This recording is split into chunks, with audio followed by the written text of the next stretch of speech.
ইরানের সঙ্গে চলমান উত্তেজনাপূর্ণ সংঘাতে এখন পর্যন্ত 7টি সামরিক উড়োজাহাজ হারিয়েছে যুক্তরাষ্ট্র।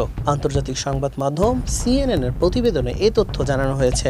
ইরানের বাহিনী 2টি মার্কিন সামরিক বিমান ভূপাতিত করেছে। যুক্তরাষ্ট্রের সামরিক ইতিহাসে এমন ঘটনা অত্যন্ত বিরল। গত 20 বছরেও এমন আঘাতের শিকার হয়নি মার্কিন যুদ্ধ বিমান। প্রেসিডেন্ট ডোনাল্ড ট্রাম্প ইরান পুরোপুরি ধ্বংস হয়ে গেছে বলে দাবি করলেও দেশটির পাল্টা আঘাত হানার সক্ষমতা এখনও রয়েছে। মার্কিন সংবাদ মাধ্যম সিএনএন জানিয়েছে, শুক্রবার ইরানের আকাশ প্রতিরক্ষা বাহিনীর বাধার মুখে যুক্তরাষ্ট্রের একটি F-15E এবং A-10 ওয়ারথড যুদ্ধবিমান বিধ্বস্ত হয়েছে। মার্কিন কর্মকর্তাদের মতে F-15E বিমানের একজন ক্রুকে উদ্ধার করা সম্ভব হলেও অন্যজনের খোঁজে তল্লাশি চলছে। নিখোঁজ মার্কিন পাইলটকে খুঁজতে পরিচালিত উদ্ধার অভিযানে অংশ নেওয়া 2টি ব্ল্যাক হক হেলিকপ্টারও ইরানি হামলার ঘটনা ঘটেছে। তবে হামলার পরও হেলিকপ্টার দুটি নিরাপদে নিজেদের ঘাঁটিতে ফিরে যেতে সক্ষম হয়েছে।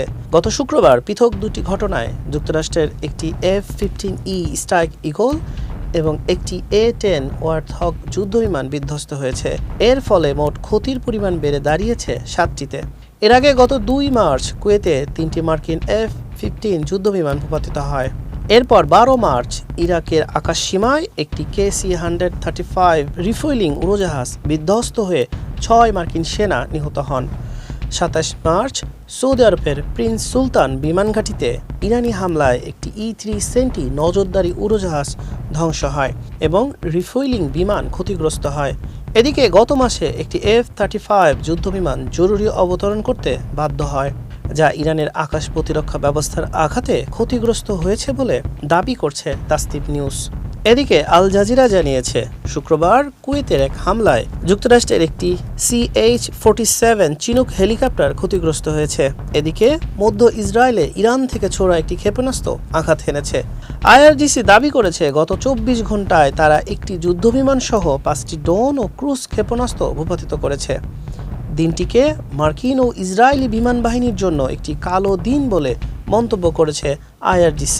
দেশটির আকাশ প্রতিরক্ষা বাহিনীর commander brigadier general Ali Reza জানিয়েছেন, এখন পর্যন্ত একাধিক আধুনিক যুদ্ধবিমান, 160টিরও বেশি ড্রোন এবং কয়েক ডজন ক্রুজ ক্ষেপণাস্ত্র ভূপাতিত করা হয়েছে। এদিকে ইরানে ভূপাতিত মার্কিন যুদ্ধবিমানগুলোকে ঘিরে দেশটির সাধারণ মানুষের মধ্যে উচ্ছ্বাস লক্ষ্য করা গেছে। এ বিষয়ে ইরানের পার্লামেন্ট স্পিকার মোহাম্মদ বাঘের গালিবাক মন্তব্য করেছেন, এই যুদ্ধ এখন শাসন পরিবর্তন থেকে সরে এসে পাইলট খোঁজার লড়াইয়ে পরিণত হয়েছে।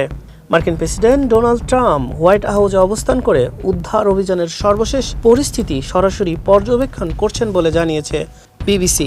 অন্যদিকে আন্তর্জাতিক গণমাধ্যম CNN জানিয়েছে, পাকিস্তানের মাধ্যমে যুদ্ধবিরতির যে উদ্যোগ নেওয়া হয়েছিল তা এখন পর্যন্ত সফল হয়নি।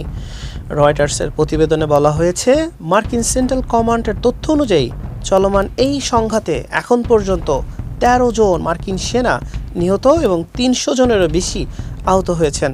যুদ্ধক্ষেত্রে ইরানের পাল্টা আঘাত হানার সক্ষমতা এখন বিশ্বজুড়ে উদ্বেগের কারণ হয়ে দাঁড়িয়েছে। হাসান শাহরিয়ার, মানবকণ্ঠ।